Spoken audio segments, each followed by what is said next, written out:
नमस्कारम दोस्तों, आ गया एक नए वीडियो के साथ आप लोग के बीच।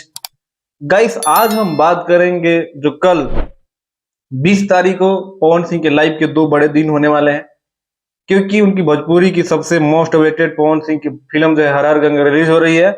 और कल शायद बलिया के फैमिली कोर्ट में डेट भी है पवन सिंह और ज्योति सिंह को लेके।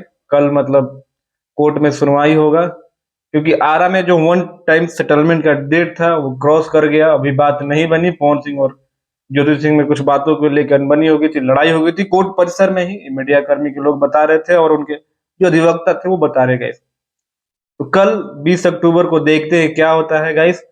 और मैं चाहता हूं यार कि जो भी है क्लियर हो जाए। और पवन सिंह, मैं इस पक्ष में हूं कि पवन सिंह ज्योति सिंह को अपना ले और साथ में रखें, क्योंकि अब वो अगर तीसरी शादी करते हैं तो फिर यार एक कहते हैं ना, एक इमेज जो है वो सीधे उनका डाउन हो जाएगा, गिर जाएगा। फैन तो हमेशा एक स्टार के सपोर्ट में रहते हैं, लेकिन हर कोई इंसान अपने आप को अगर अपने समाज सोसाइटी से रिलेट करता है तो देखता है कि ये सब चीजें सही नहीं है। और पवन सिंह का जो पर्सनल लाइफ है हमेशा विवादों में रहा है, और अपने पर्सनल लाइफ को ये संभाल नहीं पाए। जितना ये प्रोफेशनल लाइफ को अपने संभाल पाए उतना अपने पर्सनल लाइफ को कंट्रोल नहीं कर पाए।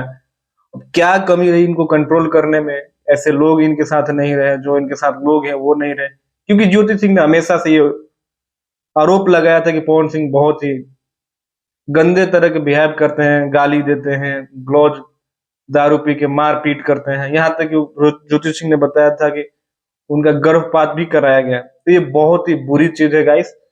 और कल कोर्ट में, शायद बलिया कोर्ट में है, इन लोग की हियरिंग है। कल देखते हैं क्या होता है। आप लोग भी कमेंट करके जरूर बताना। और चैनल पे आप लोग नए होंगे तो कशिश नंदिस चैनल को सब्सक्राइब कर लेना। मिलते हैं अगले वीडियो में, तब तक अपने भाई को दो इजाजत। नमस्कारम।